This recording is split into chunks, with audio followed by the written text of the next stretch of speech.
चलो स्टूडेंट, तो आगे कैरी करते हैं और आगे स्टार्ट करते हैं लेक्चर को। तो हम बात कर रहे थे मेष और लूप की। तो देखिए यहाँ पास अगर इस परिपथ में कोई कहे भैया मेष बताओ, तो ऐसे देखने में देखो मेष, एक मेष ये लग रहा नजर आ रहा, एक मेष ये नजर आ रहा है ना। कितने मेष हुए? दो मेष हुए। अब कोई कोई पूछे लूप कितने हैं, ऐसे तो देखो बेटा लूप हमने क्या लिखा है, सबसे बड़ा वाला ये हमारा क्या है, लूप है ना। ये बेटा ये इससे जस्ट प्रीवियस जो लेक्चर हम पढ़ रहे थे उसी की आगे बात कर रहे हैं। मेष क्या होता है? ऐसा क्लोज पाथ जिसके अंदर और कोई क्लोज पाथ ना हो उसे मेष बोलेंगे। उसे लूप भी बोल सकते हैं, हर सभी मेष को लूप कह सकते हैं। दूसरी चीज सुनिएगा, ऐसा क्लोज पाथ जिसके अंदर और भी क्लोज पाथ हो सकते हैं उन्हें क्या बोलेंगे, लूप बोलेंगे। ठीक है, तो देखो यहाँ मेष और लूप समझ में आ रहा, ये मेष हुआ, ये पहला मेष दूसरा मेष। तो कितने, अगर कोई पूछे आपसे यहाँ पास इसी परिपथ में ध्यान देखिएगा, इसी परिपथ में कोई पूछे नंबर ऑफ मेष, तो आप नंबर ऑफ मेष कितना बताएंगे, देखिए जरा, एक दो। ठीक है, तो नंबर ऑफ मेष कितना हुआ, दो। फिर इसी प्रश्न में कोई आके पूछे कि नंबर ऑफ लूप कितने हैं, तो नंबर ऑफ लूप कितने नजर आ रहे हैं, नंबर ऑफ लूप, लूप कितने हैं भैया, एक नजर आ रहा। अब लेकिन आपने क्या पढ़ा है, सारे मेष को लूप कह सकते हैं, सारे मेष को लूप कह सकते हैं। तो अब बताओ, तो हम कह सकते हैं टोटल नंबर ऑफ लूप, ऐसे लूप वन आ रहा था देखने पे, लेकिन मेष को भी लूप बोला जा सकता। टोटल नंबर ऑफ लूप कितने हो गए, थ्री। और टोटल नंबर ऑफ मेष कितना होगा बेटा, टोटल नंबर ऑफ मेष उतना ही होगा जितना था, यानी कि दो, क्योंकि सारे लूप को मेष नहीं कह सकते हैं। ठीक है, चलो अब आगे बात करते हैं हम, आगे हम बात करते हैं किरचॉफ के करंट का नियम, जिसे हम कहते हैं बेटा शॉर्ट फॉर्म में केसीएल। केसीएल आप लोग का ज्यादा इंपॉर्टेंट है फिलहाल अभी के लिए, केसीएल आपका ज्यादा इंपॉर्टेंट है। अगर परिपथ में एक ही बंद पास है, एक ही बंद रास्ता है, तो बड़ा आसान है केसीएल से केवीएल से सॉल्व करना। लेकिन अगर किसी परिपथ में मान लीजिए दो में से आ गए, जैसे पहले का उदाहरण देखिएगा अभी इससे जस्ट पहले, तो इसको बेटा केसीएल से सॉल्व कर सकते, किरचॉफ वोल्टेज लॉ से सॉल्व तो कर सकते हैं, पर थोड़ा सा डिफिकल्ट हो जाएगा आपको गणितीय कैलकुलेशन करने में, मैथमेटिक कैलकुलेशन में।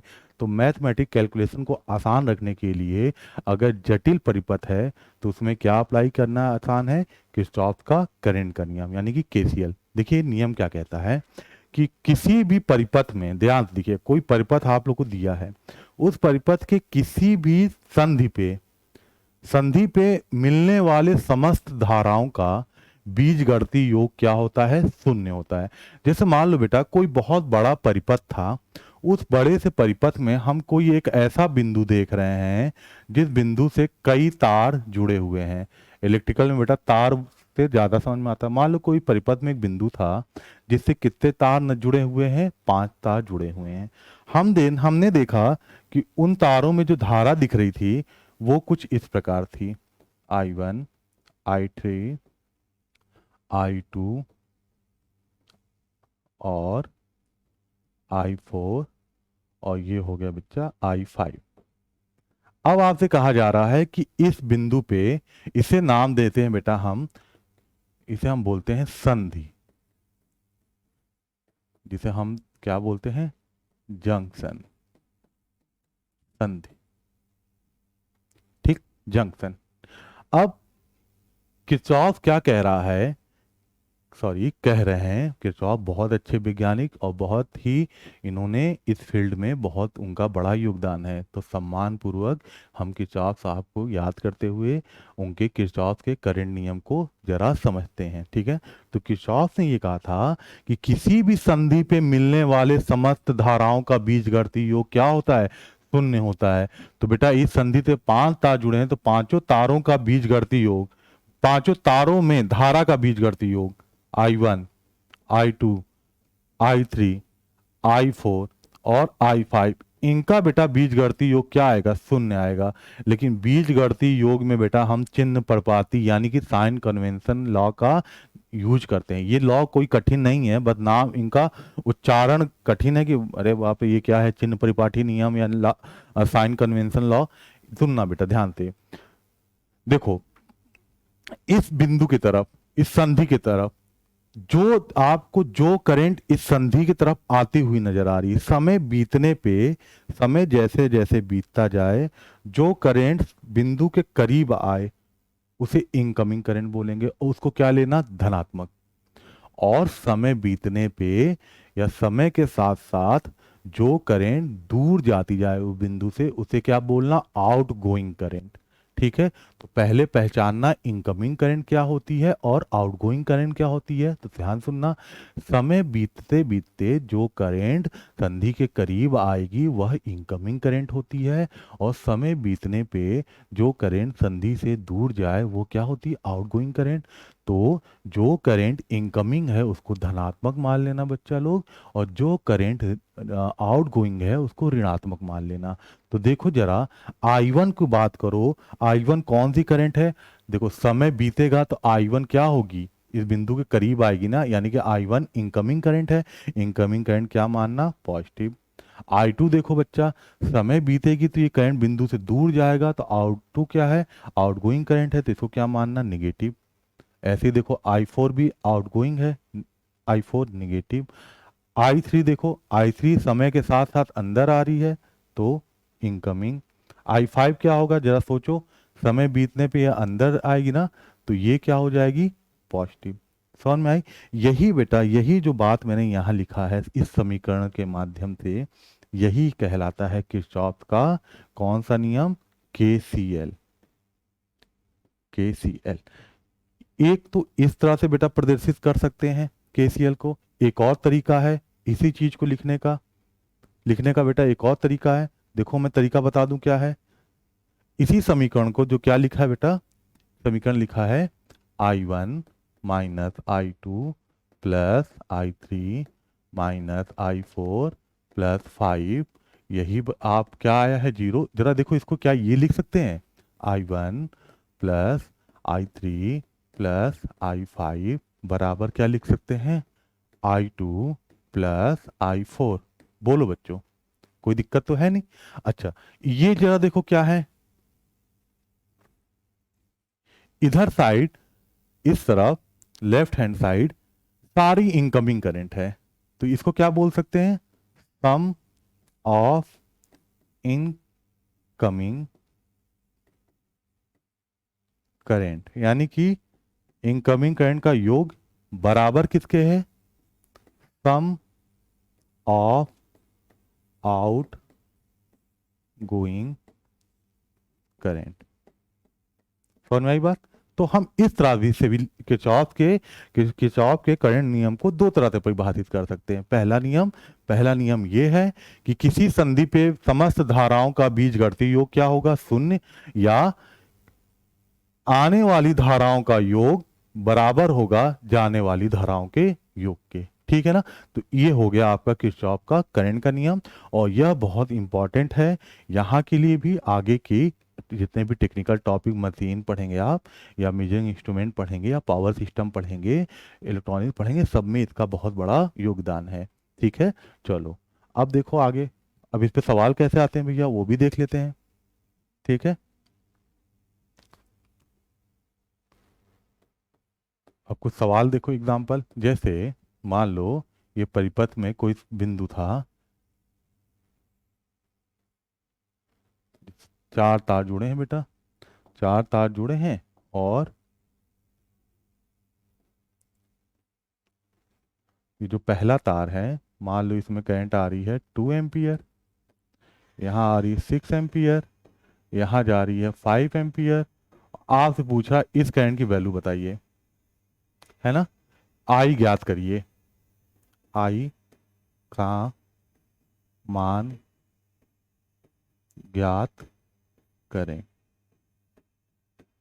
ठीक, तो देखो बच्चों, आप कुछ नहीं करना है, बस क्या याद रखना है, सम ऑफ इनकमिंग,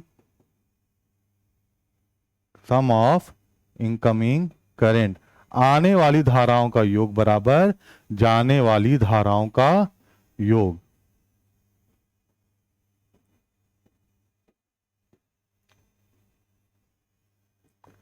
तो देखो बेटा आने वाली धारा कौन कौन सी है, आने वाली धारा कौन कौन सी देखो, I2 2 ampere, 6 ampere incoming current है, तो 2 + 6 बराबर लिखो यहाँ, जाने वाली कौन कौन सी धारा है भैया, 5 है और आई है जाने वाली धारा। तो यहाँ कितना हो गया बेटा 8, यहाँ कितना हो गया 5 धन आई, तो यहाँ से आई बराबर कितना आ जाएगा, 8 × 5 बराबर 3 एम्पियर। ये आंसर हो गया। ठीक है, इस तरह से क्वेश्चन आप लोग से पूछे जाएंगे। एक और क्वेश्चन और देखिए किस टाइप से क्वेश्चन आएंगे, मैं लिख दे रहा हूं।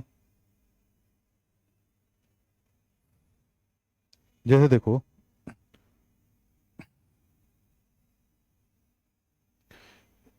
एक टाइप और देखिए, क्वेश्चन वैसे भी आते हैं बहुत। जैसे देखो एग्जाम्पल है ना,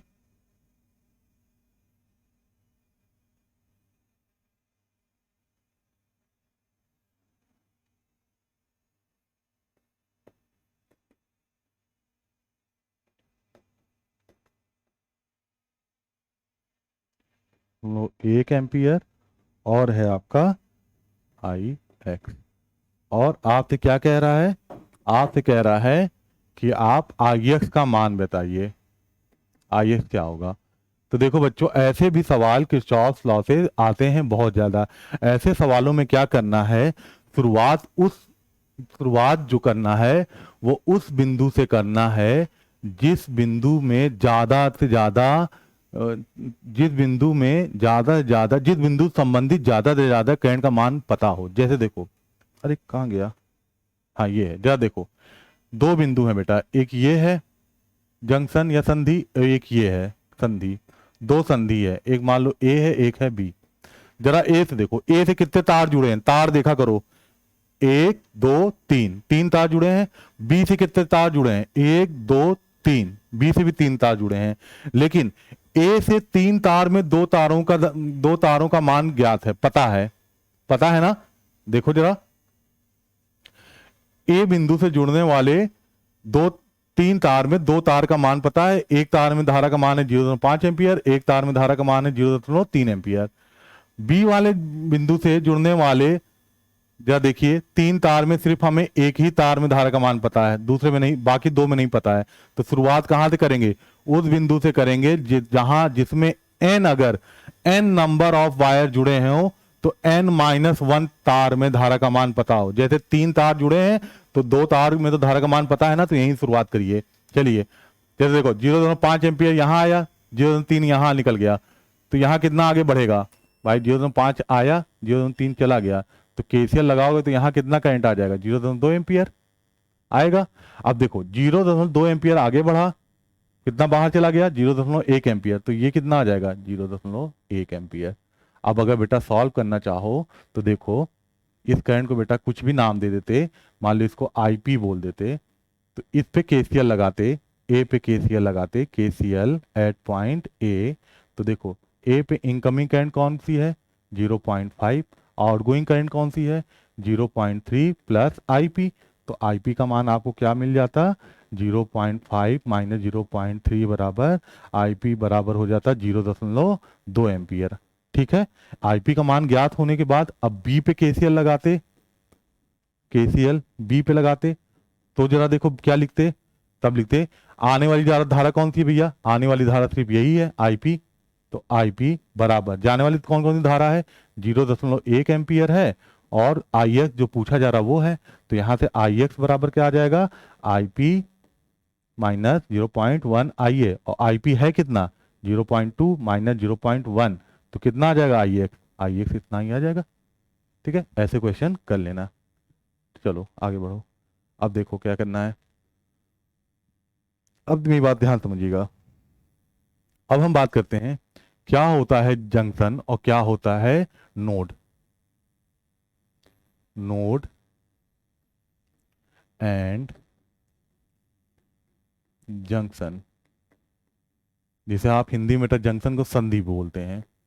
ठीक है, तो इसको ऐसे समझिए, एक उदाहरण लेंगे तो ही समझ में आएगा कि नोड और संधि क्या होती है। जैसे देखो एक परिपथ बना लो, एक हमने सिंपल सा परिपथ बना लिया। ठीक, मान लो V है R1 R2 R3 R4 और इनके सारे पॉइंट के भी नाम लिख दिए। ये मान लो बेटा A है, B है, C है, D है, E है, F है। अब सुनो बच्चों, अब आपसे कोई कहे कि नोड बताओ, जंक्शन बताओ, तो देखो पहली बात कर ले नोड की। नोड क्या होता है? नोड वह बिंदु बिंदु जहां, बहुत कोने में हो गया ना, नहीं दिखाई देगा, मिटन्ना से मिटा दिया जाए। वह बिंदु जहां दो या दो से ज्यादा ब्रांच, शाखा या वायर, तार जुड़े हों उसे क्या बोलते हैं? नोड बोलते हैं। दो या दो से ज्यादा बच्चा, तो जरा देखो यहाँ पास, चलो यहाँ भी एक लगा दो, एक प्रतिरोध यहाँ भी लगा देते हैं, यहाँ भी प्रतिरोध लगा है, ठीक है, R5। हाँ, अब देखो इस सवाल में देखिए बेटा क्या होता है जंक्शन। जैसे जंक्शन, सॉरी, नोड देखो क्या होता है। मान लो ये एक प्रतिरोध है, ये एक वोल्टेज सोर्स है, ठीक। यह दो एलिमेंट आपस में जुड़ रहे होंगे कहीं ना कहीं। भाई ये R है, ये V है, ये दो एलिमेंट इन यहां से यहां तक किसी भी पॉइंट पे कहीं ना कहीं जोड़ रहे होगे ना। तो दो एलिमेंट जहां जुड़ रहे हैं उसे क्या बोल रहे हैं हम? नोड। दो से ज्यादा भी हो सकते हैं। मान लो बेटा एक यहां कोई जुड़ गया प्रतिरोध R R2, तो भी ये क्या होगा? नोड होगा। समझ गए?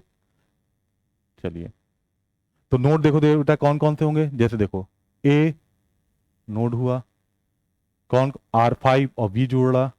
B भी नोड है क्योंकि वोल्टेज सोर्स और प्रतिरोध जुड़ रहा। P देखो जरा, यहाँ दो से ज्यादा जुड़ रहे हैं एलिमेंट, R1 R2 R3 भी जुड़ रहा है, तो ये क्या हुआ? C भी नोड। ऐसे D भी नोड हो गया, ऐसे E भी नोड हो गया। E क्यों नोड है? क्योंकि R3 R4 जोड़ रहे हैं। F भी आपका नोड। ठीक है, चलो अभी इस नोड को और क्लियर कर लेंगे। यहाँ एक और प्रतिरोध लगा दो तो ज्यादा सही है। अभी इतना मान के चलो, फिर अभी और क्वेश्चन कराएंगे तो क्लियर करेंगे हैं, ठीक है। तो यहाँ पर आपको कितने नोड नजर आ रहे हैं? नोड कितने नजर आ रहे हैं? A B C E F D, ये सारे क्या नजर आ रहे हैं आपको? नोड। ठीक है, अब बात करेंगे इसके बाद, अब बात करते हैं जंक्शन। ठीक है, तो ध्यान सुनना बेटा, मोटे तौर पे जानो जंक्शन क्या होता है। परिपथ में मौजूद ऐसा बिंदु, ठीक है, जिसमें दो से ज्यादा तार जुड़े हों, दो से ज्यादा तार जुड़े हों, ऐसे बिंदुओं को बोलते हैं जंक्शन। अब जरा ढूंढो इस सामने परिपथ में कौन से ऐसे बिंदु हैं जहां दो से ज्यादा तार जुड़े हैं। क्या ए से दो से ज्यादा तार जुड़े हैं? ए पे तो दो ही तार जुड़े हैं, बी से नहीं, दो ही। जरा देखो सी को देखो, सी से कितने तार जुड़े हैं? एक दो तीन। और कोई पॉइंट है? डी देखो, डी से भी बेटा तीन तार, दो से ज्यादा तार जुड़े हैं। तो वह बिंदु जिसमें दो से ज्यादा तार जुड़े हों वह जंक्शन कहलाता है। यहां ध्यान सुनना बेटा, यहां क्या? वह बिंदु जहां दो या दो से ज्यादा तार जुड़े हैं उसे नोड कहते हैं। लेकिन वह बिंदु जहां दो से ज्यादा तार जुड़े हों, यानी कि तीन या तीन से ज्यादा जुड़े हों, उसे क्या कहेंगे? जंक्शन। तो जंक्शन को मैं लिख देता हूं, परिभाषित कर देता हूं। जंक्शन, दो डिफिनेशन लिखता हूं बेटा, ध्यान सुनिएगा। परिपथ में मौजूद वह बिंदु बिंदु जहां दो से ज्यादा दो से ज्यादा तार या वायर जुड़े, दो से ज्यादा तार या वायर जुड़े हों उसे जंक्शन कहते हैं। दूसरा देखो, और क्या कहा जा सकता है, या यहां लिख देते हैं, या वह बिंदु जहां तीन, भाई दो से ज्यादा का मतलब तीन, या तीन से ज्यादा तार जुड़े हों, क्या कहलाएगा, जंक्शन कहलाता है। ठीक, तो जरा देखो पीछे वाले सर्किट डायग्राम में पी और डी, ये दो बिंदु क्या हुए, जंक्शन। कौन कौन से, सी और डी, ये क्या है, सी डी जंक्शन कहलाए, सी डी। अब आप कहानी, मोरल ऑफ द स्टोरी समझो बेटा, सी और डी जंक्शन भी हैं और सी और डी क्या है, नोड भी हैं, लेकिन ए बी ई एफ ये सिर्फ नोड हैं, जंक्शन नहीं, यह सिर्फ नोड है, जंक्शन नहीं। तो क्या लिखोगे स्टेटमेंट, इंपॉर्टेंट जो महत्वपूर्ण स्टेटमेंट है वो ये लिखोगे बच्चा, सभी सभी नोड, सॉरी सभी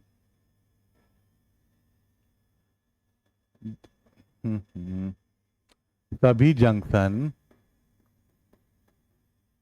को नोड बोल सकते हैं, ठीक, परंतु सभी नोड को जंक्शन नहीं बोल सकते। समझो बेटा, यहां पीछे आओ, इसी बात को देखो, सी डी संधि भी है, जंक्शन भी है और नोड भी है। ए देखो, यहां देखो, ये कलर चेंज करें, ये नहीं दिखेगा, ये दिखेगा, हाँ, ए बी ई एफ ये सिर्फ और सिर्फ क्या कहलाएंगे, नोड कहलाएंगे, यह जंक्शन नहीं हो सकते हैं। लेकिन जो बेटा सी डी जिसे जंक्शन बोल रहे हो वो नोड में भी आ रहे हैं। इसका मतलब क्या हुआ, इसका मतलब ये है कि सभी जंक्शन को नोड बोल सकते हैं। सीडी था ना, सीडी को नोड भी बोल सकते हो, परंतु सभी नोड को, सभी नोड में जैसे ए बी ई एफ आ रहा है, को जंक्शन नहीं बोल सकते। ठीक है, तो आज इतना ही। अब कल हम क्या करेंगे, सवाल करेंगे। अब एक एक करके हम पूरे सवाल जितने बेसिक के हैं वो करना है। उसके बाद बेटा आपको प्रतिरोध की बातें बताना है, सीरीज पैरेलल क्या होता है, प्रतिरोध तापमान पे कैसे निर्भर करता है, तापमान मतलब टेम्परेचर कॉफिशिएंट जिसे अल्फा बोलते हो, है ना, उस पर बात करना है, और ऐसे कलर कोडिंग की बात करना है। और अब हम जल्द से जल्द क्या करना है, बेसिक इलेक्ट्रिकल को खत्म करके और स्पीड को बहुत तेज करते हुए अब बाकी टॉपिक आप लोग की हम तेज से स्टार्ट करेंगे। बस मैं यहीं तक कह रहा था कि आप थोड़ा धीरे चलिए, यहाँ के बाद अब लेक्चर जो आएंगे वो बड़े फास्ट चलेंगे और तेज चलेंगे, लेकिन आपको समझाते हुए। क्योंकि बेटा यहाँ पास मान लीजिए मैं 100-200 सवाल लेके इकट्ठा कराता चला जाऊं सारे सवालों को, उससे कोई मतलब नहीं बेटा। जब तक भले से आप तरीका सीखो सवाल करने का, तरीका सीख लोगे हजारों सवाल कर लोगे। 100-200 सवाल करना सीखोगे तो वही 100-200 सवाल ही कर सकते हो, और वो जरूरी नहीं कि परीक्षा में पूछा जाए। धन्यवाद।